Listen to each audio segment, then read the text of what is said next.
This is Cha Trung, or Vietnamese egg meatloaf. It's one of the many components typically found on a plate of gum thum or broken rice, and it's probably the most underrated because it's often overshadowed by the grilled pork or some of the flashier items. Its mild flavor and delicate texture makes it the perfect shadow that makes all the other components shine even brighter. And today, we'll make it the star of the show, and it's all going to be made from scratch. So do me a favor and make sure you like, comment, share, and save this video.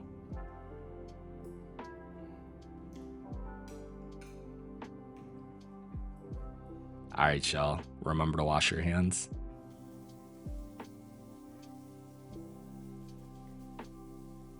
The first thing we'll do is rehydrate both our dried Whittier mushrooms and glass noodles. So to a bowl or container, we'll soak a third cup of Whittier mushroom and 1 bundle of glass noodles separately with room temperature tap water for about 10 to 15 minutes.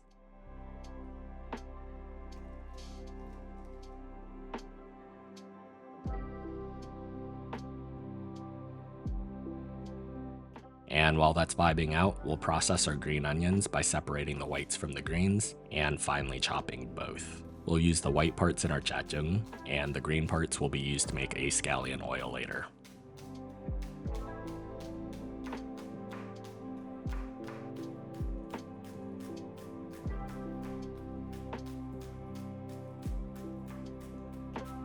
Now once your mushrooms and noodles have softened, we'll give that a quick rinse and drain the water.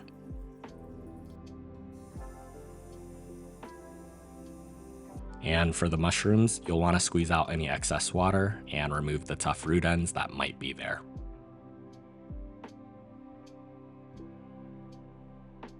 Then we'll give both the mushrooms and glass noodles a rough chop.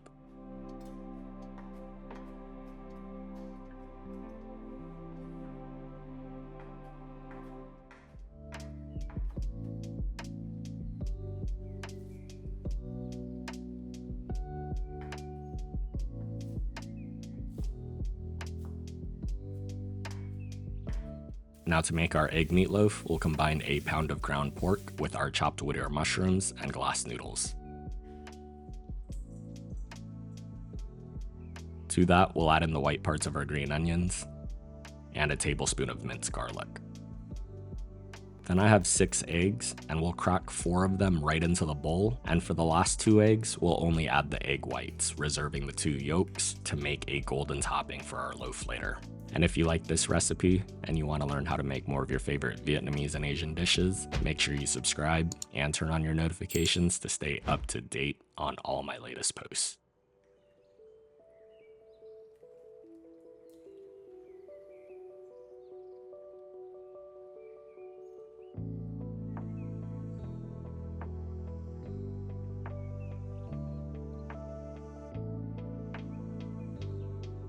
We'll season our Cha Trung with a tablespoon of fish sauce, a teaspoon of sugar,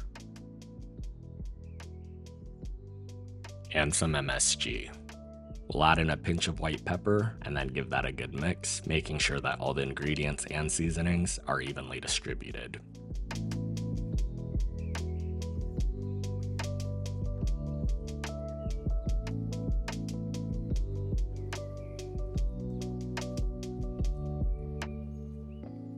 Now, I'm using a 6x6x2 oven-safe glass container today, but you can use whatever size you want. Just make sure that you don't make your Cha Trung over 2 inches thick, otherwise the cooking times will change and potentially lead to you drying out the egg loaf. Now to our container, we'll brush some oil down, and you can also use some parchment paper here if you'd like. We'll pour our mixture into the container, and then using a wooden spoon, we'll flatten that out as much as possible.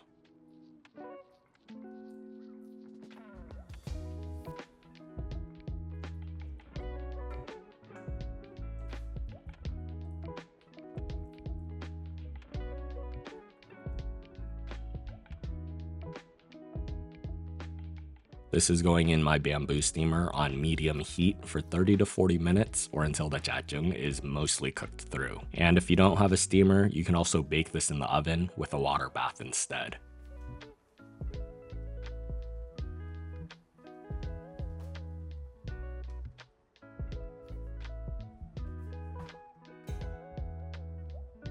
And at the halfway mark, I'm going to gently lift up the lid, angling it at a 45-degree angle so that no water spills onto our cha trung. I'm going to take my wooden spoon and just flatten the middle of the loaf to make sure that it's nice and even. Now while our cha trung is finishing up steaming, I'm going to quickly mix some scallion oil.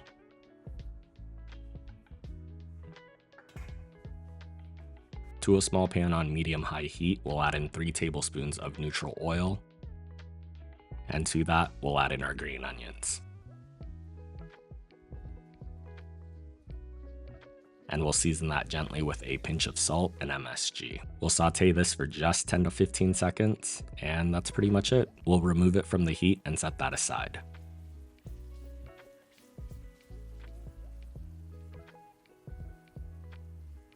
And next up, I'm going to take the 2 egg yolks from earlier, add them to a bowl, and to that, we'll add in a tablespoon of annatto seed oil.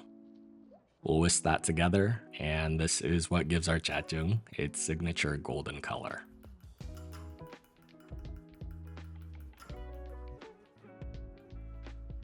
We'll take this mixture, and then using a brush, we'll cover the entire top of our cha trung.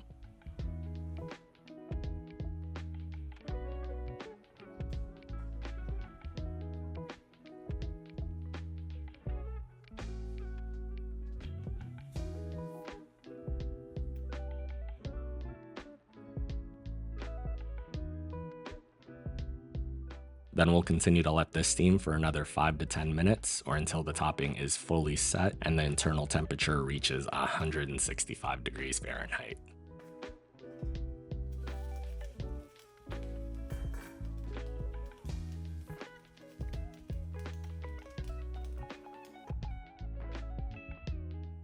Then we'll let the cha trung cool down for another 10 to 15 minutes. Then we'll slice it up and then it's time to plate.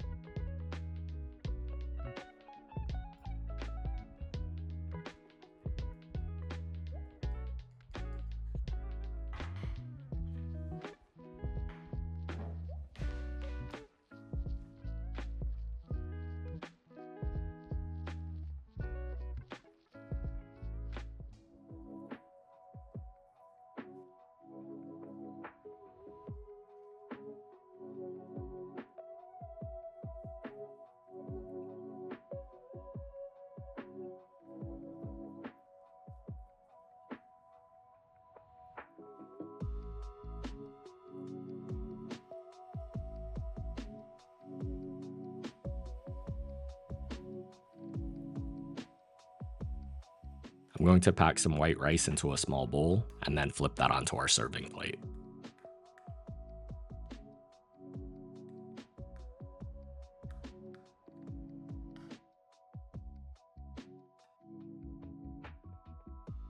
Then we're taking a few pieces of our cha trung and putting that right next to the rice.